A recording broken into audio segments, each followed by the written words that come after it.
मित्रों नमस्कार।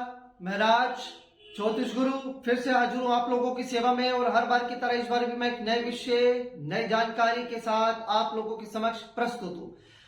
जैसा कि आपने स्क्रीन पर देख लिया होगा, आज का हमारा विषय है D10 चार्ट, 10 कुंडली। जी हाँ मित्रों, हमने जब ज्योतिष सीखी होगी या जब हम ज्योतिष सीखते थे या आप सीख रहे होंगे तो आपने षोडश वर्गों के बारे में सुना होगा। तो उसमें से एक होता है दशमांश कुंडली, D10 चार्ट। हम जन्म कुंडली के 10वें घर को जब और इलेबोरेट करते हैं और उसको जब सूक्ष्म दृष्टि से देखते हैं तब निकल के आती है दशमांश कुंडली D10 चार्ट। इसको कैसे देखें, इसको कैसे हम जन्म कुंडली से या D1 चार्ट जिसे हम अक्सर कहते हैं उसे कैसे रिलेट करें, इनका रिलेशन कैसे समझें और ये क्यों देखें। वीडियो पर आगे बढ़ने से पहले मैं अपने सभी मित्रों से रिक्वेस्ट करना चाहूंगा कि वीडियो को पूरा देखिएगा। अगर जानना चाहते हैं तो अभी इस वीडियो को यहीं पर छोड़ के आप जा सकते हैं। वीडियो पूरा देखिए, जानकारी पसंद आए अच्छी लगे तो ही इसे लाइक कीजिएगा और लाइक कर लेते हैं, और सब्सक्राइब ना किया हो तो सब्सक्राइब भी कर दीजिएगा, क्योंकि मैं हर बार कहता हूं आपका एक एक सब्सक्रिप्शन मेरे लिए आपके प्यार आपके आशीर्वाद की तरह होता है, उससे मुझे प्रेरणा मिलती है आप लोगों के लिए आगे काम करते रहने की। चलिए हम शुरुआत करते हैं अपने आज के इस वीडियो को। D10 चार्ट का क्या महत्व है, ये क्यों इसे देखना चाहिए या देखना चाहिए भी या नहीं देखना चाहिए। देखिए, हम सब जानते हैं कि जब हमें किसी के प्रोफेशन की जानकारी लेनी होती है, क्या वो व्यापार करता है या नौकरी करता है, वटेवर जो भी करता है, क्या वो अपने जीवन में उसको अच्छे ढंग से कर पाएगा। अगर वो बिजनेस कर रहा है तो क्या उसका बिजनेस या उसका व्यापार अच्छा चल पाएगा। अगर वो दुकान या फैक्ट्री कर रहा है तो क्या वो अच्छी चल पाएगी, उससे वो अच्छी तरह से अपना जीवन यापन या धनोपार्जन या जीविकोपार्जन कर पाएगा, उसे कोई दिक्कत तो नहीं आएगी उसको व्यापार में। या अगर वो नौकरी कर रहा है तो नौकरी में सही चलता रहेगा, उसको सही प्रमोशन मिलती रहेगी, कोई रुकावट तो नहीं आएगी, डिमोशन तो नहीं होगी, नौकरी छूट तो नहीं जाएगी, नौकरी में किसी प्रकार की अड़चने तो नहीं आएंगी। इस तरह के बहुत से सवाल होते हैं जो किसी भी व्यक्ति के मन में अक्सर चलते रहते हैं, और इन्हीं सवालों का जवाब हमें मिलता है होरोस्कोप में किसी व्यक्ति की उसकी कुंडली के अंदर। कई बार कुछ लोगों की कुंडली इस प्रकार बिल्कुल सीधी और सिंपल होती है कि एक नजर में उसे देखते हैं और हमें समझ में आ जाता है कि इस कुंडली में इस ग्रह की वजह से या इस पर्टिकुलर की वजह से इसको ये परेशानी है या इसका ये सारा काम सही चल रहा है या इसको ये फल मिल रहे हैं, चाहे शुभ मिल रहे हैं चाहे अशुभ मिल रहे हैं। लेकिन अक्सर बहुत से लोगों की ऐसी कुंडलियां होती है कि हमें D1 चार्ट देखकर कंफ्यूजन हो जाती है कि एक्चुअली प्रॉब्लम है कहां।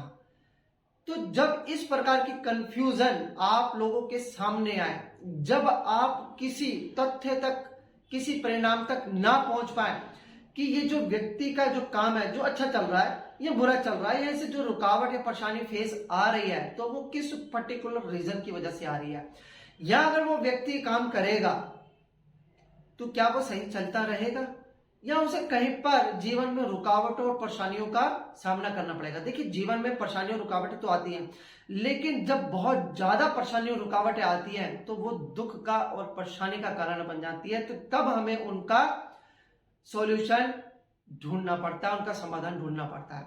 इसी के लिए हम देखते हैं जब D1 यानी कि जन्म कुंडली के 10वें घर को जब हम और सूक्ष्म दृष्टि से देखते हैं तो हम बात करते हैं दशमांश कुंडली की। चलिए इसको कैसे रिलेट करते हैं और इसको कैसे हम समझेंगे, हम सीधा वीडियो पर आगे बढ़ते हैं। उसके लिए मैं आपको 2 चार्ट बनाऊंगा और यहां से हम समझने की कोशिश करेंगे। देखिए, ये एक चार्ट है, ये है एक बनाऊंगा मैं D1 और एक बनाऊंगा D10।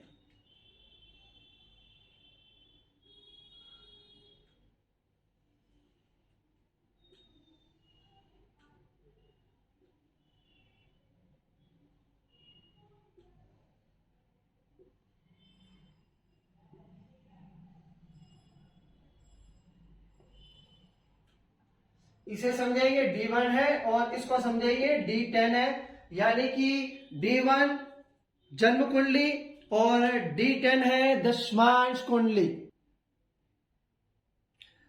चलिए अब हम देखेंगे कि कैसे इनको रिलेट करें। चलिए मैं यहां पे इंग्लिश में भी लिख देता हूं, ये है जन्म कुंडली और ये है दशमांश कुंडली। अब हमें क्या देखना है और कैसे कैसे देखना है, वन बाय वन स्टेप करके हम समझते जाएंगे। सबसे पहले पॉइंट नंबर 1, इस D1 का ये जो लग्नेश है,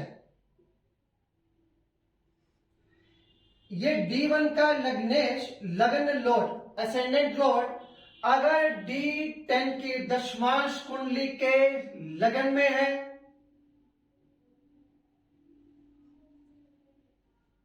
10th हाउस में है, 4th में है या 7th में है, तो यह स्थिति अच्छी होती है। इसका मतलब कि व्यक्ति का जो व्यापार है वो अच्छा चलेगा, या अगर वो नौकरी कर रहा है तो उसमें अच्छा करेगा।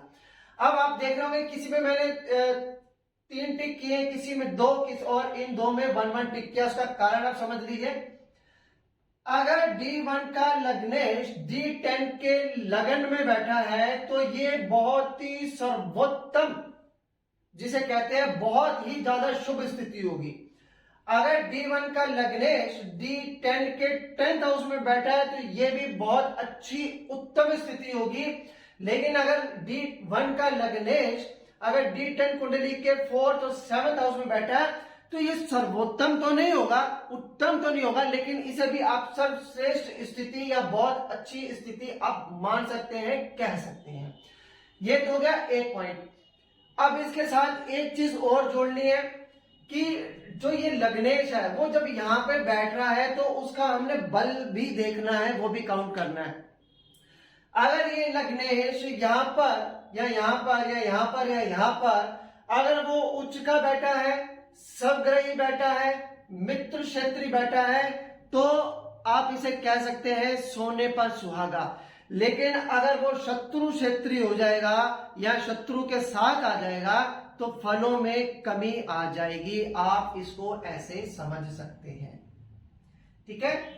तो सबसे पहले हमें क्या देखना है कि D1 का लग्नेश यहाँ पे किन जगह बैठा है। अगर यहाँ पे इन पोजीशंस में पर्याप्त बल के साथ बैठा है तो ये व्यापार या वो नौकरी जो व्यक्ति करेगा उसमें बहुत ही अच्छा वो कर सकता है, अगर ये स्थिति बने तो। ये था पॉइंट नंबर 1। अब है पॉइंट नंबर 2। पॉइंट नंबर 2 में क्या देखना है, जन्म कुंडली का या D1 का ये जो 10th हाउस लॉर्ड है,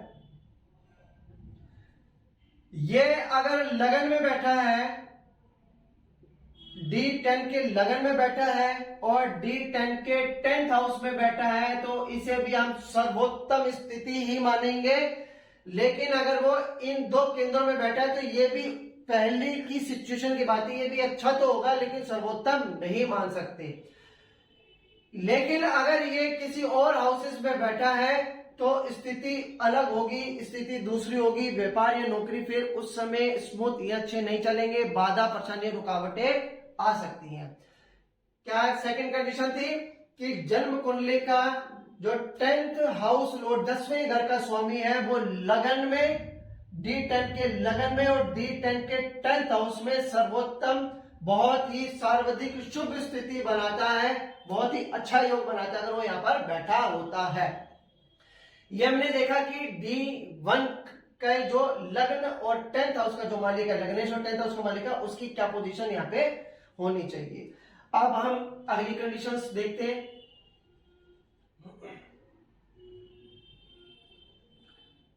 देखिए अब तक हम देख रहे थे D1, हम देखिए दोनों को रिलेट करके चलते हैं।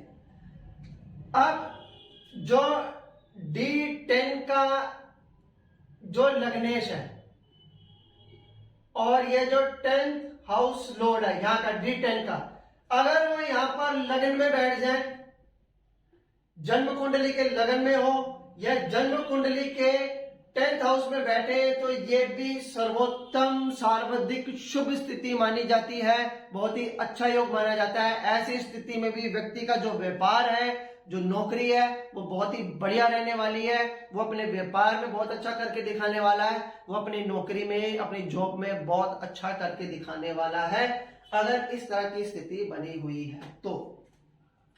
अब इसके बाद एक पॉइंट और देखिए,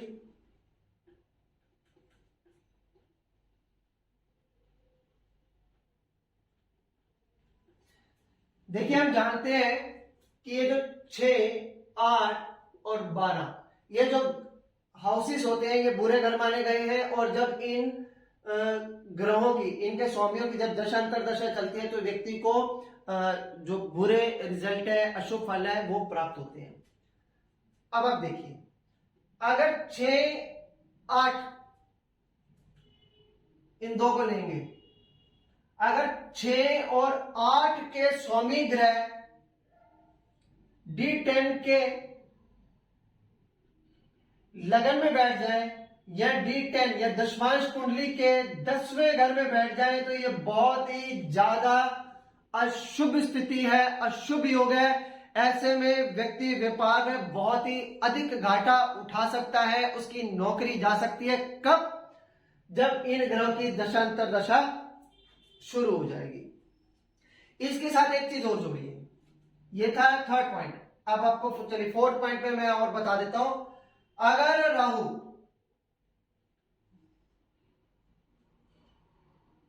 लग्न में बैठा है, 4th हाउस में बैठा है, 7th हाउस में बैठा है और 10th हाउस में बैठा है, तो ये भी सर्वाधिक अशुभ स्थिति होगी व्यापार के लिए या नौकरी के लिए।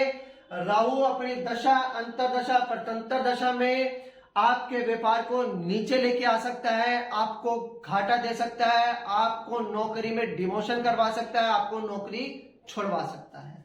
अगर यहां पर राहु की प्लेसमेंट हो जाए इन 4 केंद्र स्थानों में, स्थिति और भी बिगड़ जाएगी। अगर राहु के साथ इसका कोई प्रबल शत्रु बैठ जाए, इसके योग बनाते हैं यहां पर, यहां पर, या यहां पर, या यहां पर, अगर राहु के साथ उसका प्रबल शत्रु उसके साथ युति में आकर यहां पे बैठ जाता है, तो स्थिति और भी ज्यादा अशुभ होने वाली है।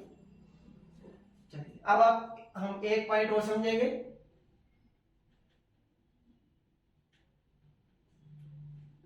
देखिए, अब तक हमने देखा कि D1 का अगर 6th और 8th लॉर्ड अगर यहां पर बैठे तो, अब इसी तरह से D10 का भी होता है 6, 8 और 12।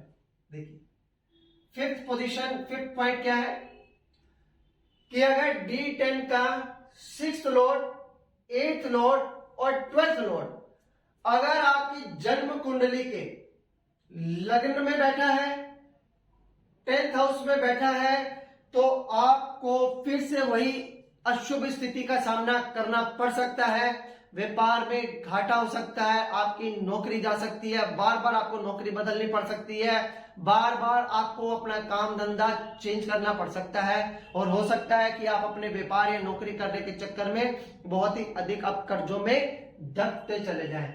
अगर D10 दशमांश कुंडली का 6, 8 और 12वां घर का जो मालिक है वो जन्म कुंडली के लग्न या 10th हाउस या 10वें घर में बैठ जाए, तो स्थिति सर्वाधिक अशुभ होती है। ये व्यापार या नौकरी के लिए अच्छी नहीं होती, नहीं मानी जाती। और आपको ये घाटा, ये परेशानी कब उठानी पड़ सकती है? जब दशमांश कुंडली के 6ठे घर, 8वें घर या 12वें घर की जब दशा, अंतरदशा, परतंत्र दशा शुरू होगी, तो ये और स्थिति यहां पर हो, तो ये आपको व्यापार में घाटा, परेशानी, बाधा, रुकावट, मानसिक संताप देकर जाएगी। इसका कोई हल नहीं। अब हमने इसे देखा क्यों? कई बार मैंने बताया था जैसे पहले कि यहाँ पे हमें कई बार चीजें पता नहीं लगती कि किस पर्टिकुलर ग्रह के कारण हमें समस्या आती है। अब आप यहां पर इस कुंडली में देख सकते हैं कि अगर D1 की वो जो पहले मैंने आपको 1, 2, 3 पॉइंट्स बताते हैं, अगर वो ग्रह यहां पर है, यहाँ, तो आप समझ जाइए कि ये जो पहले 2-3 पॉइंट्स जो मैंने बताए थे, उसमें अगर वो कोई प्लेनेट आ रहा है, तो उसकी वजह से आपको व्यापारिक घाटा या नौकरी में दिक्कत उठानी पड़ रही है। तब आपने उस पर्टिकुलर प्लेनेट का उपाय करना है। अब मान लीजिए कि ये जो लास्ट के जो मैंने आपको 4 और 5th पॉइंट जो मैंने आपको बताया था कि ये पोजीशन जब आपको यहां नजर आएगी और जब उसकी दशा अंतरदशा प्रत्यंतर दशा चल रही होगी, तब आपको समस्याओं का सामना करना पड़ रहा होगा। तब आप उस केस में 6, 8 या 12 या जिस पर्टिकुलर ग्रह की समय दशा अंतरदशा प्रत्यंतर दशा चल रही होगी, तब आपको उस ग्रह का उपाय करने से लाभ होगा। तो मुझे लगता है कि मैं आपको व्यापक जानकारी दे पाया। अगर आप फिर भी इस वीडियो से संबंधित कोई प्रश्न मुझसे करना चाहते हैं तो आप कमेंट में लिख के बता सकते हैं, और मैं कोशिश करूंगा कि अगली बार और एक बेहतरीन जानकारी ज्योतिष से संबंधित मैं आप लोगों तक पहुंचाऊं, लेके आऊं। तो तब तक के लिए मुझे आज्ञा दीजिए। अगली बार फिर एक नई जानकारी के साथ मैं आप लोगों के समक्ष हाजिर होऊंगा। तब तक के लिए जय माता दी, जय श्री राम, खुश रहिए, स्वस्थ रहिए।